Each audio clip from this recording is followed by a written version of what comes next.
Welcome to The Explainer.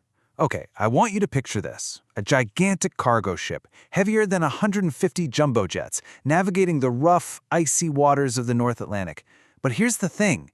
There's nobody on board. Not a single person.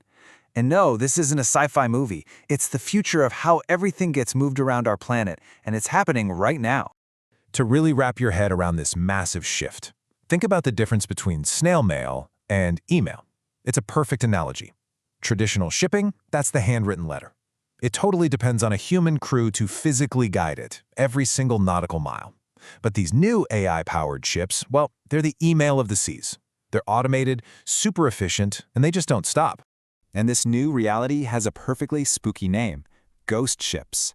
We're talking about huge vessels, some weighing over 3,000 tons, hauling 80 containers or more across entire oceans with absolutely no one on board. It sounds like something out of a legend, but this isn't a dream. These ships are already leaving the port. Now, this idea didn't just appear out of thin air. The groundwork for this was laid way back in the 1960s with some pretty basic automation. Then, in the 70s, we started seeing unmanned engine rooms. Fast forward to 1988, and Japan was already running simulations of AI planning out shipping routes. Every one of these steps was a building block, leading us right to today's concept of a control center on dry land. So, what does autonomous actually mean when we're talking about a ship? It's really not just an on or off switch. The International Maritime Organization, the group that sets the rules for the sea, has actually broken it down into these really clear, distinct levels. It shows you the whole journey of how a ship goes from just having a little help to being completely in charge of itself.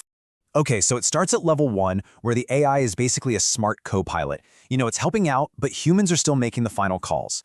At level 2, the ship can handle most of the journey itself, but you still have a crew on board ready to jump in if things get tricky. Level 3 is the huge leap. The crew is off the ship entirely, controlling it from a center back on land.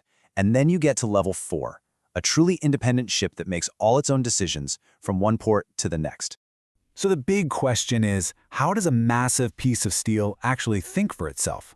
Let's pop the hood and look inside the mind of this AI captain. It really all boils down to 5 core technologies that have to work together perfectly. So at the very heart of the whole operation is the AI decision system. This is the brain. It uses deep learning to see and recognize things like other ships or weird obstacles, kind of like our own eyes do. Then it uses something called reinforcement learning, which basically means it's practiced millions of collision avoidance scenarios in a simulation to get incredibly good at making the right move. It's always learning, always calculating the safest, smartest call. Next up, you have the senses. The ship is just covered in them. It's constantly scanning everything around it with advanced radar, high-def cameras, and LiDAR, which is great for measuring precise distances. Plus, it uses the AIS system to know exactly what other ships are nearby. It all comes together to create this perfect 360-degree bubble of awareness. This AI captain is also a world-class navigator. It's got pinpoint GPS data combined with incredibly detailed electronic sea charts. But here's the really cool part.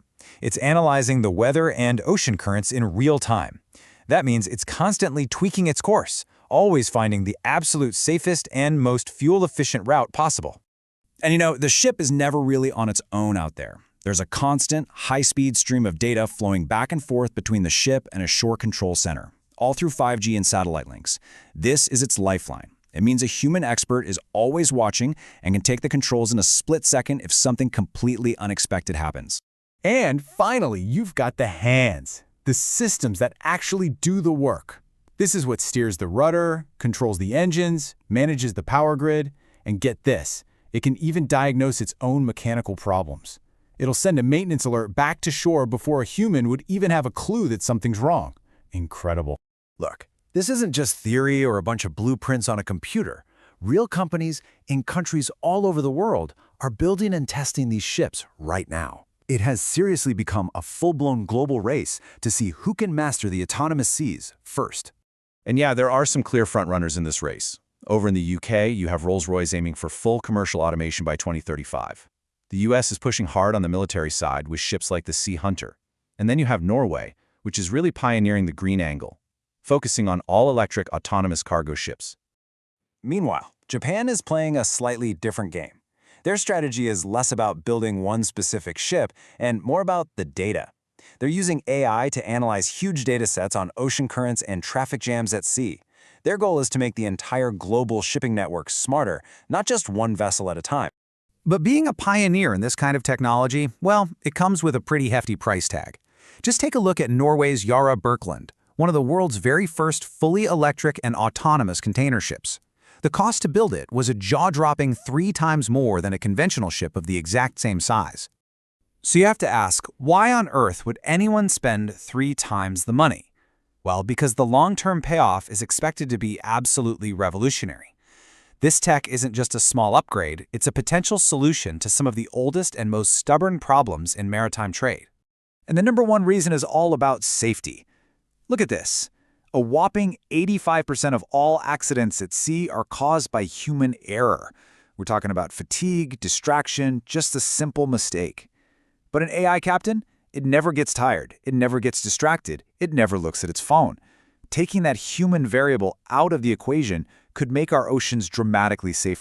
And beyond the safety, the business case is just incredibly powerful. First, you completely eliminate crew costs.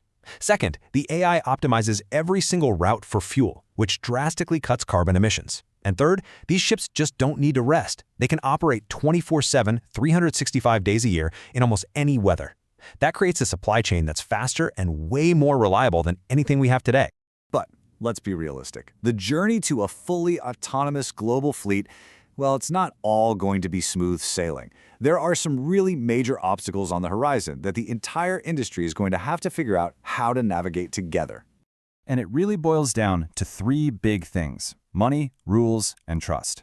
We already talked about the crazy high upfront cost, but then you have the rules. I mean, international maritime laws were all written for a world that never even imagined a ship without a human crew on board. And finally, just like with self-driving cars, it's going to take time to build the industry's and the public's trust in a machine guiding a billion-dollar vessel across an ocean. So when you look at the whole picture, this is about so much more than just taking the crew off the ship. It's really about changing ships from being simple metal boxes that carry our stuff into these intelligent, thinking nodes in a huge, connected global network. The question really isn't if this is coming anymore, it's how are we all going to adapt when our oceans are full of ghost ships.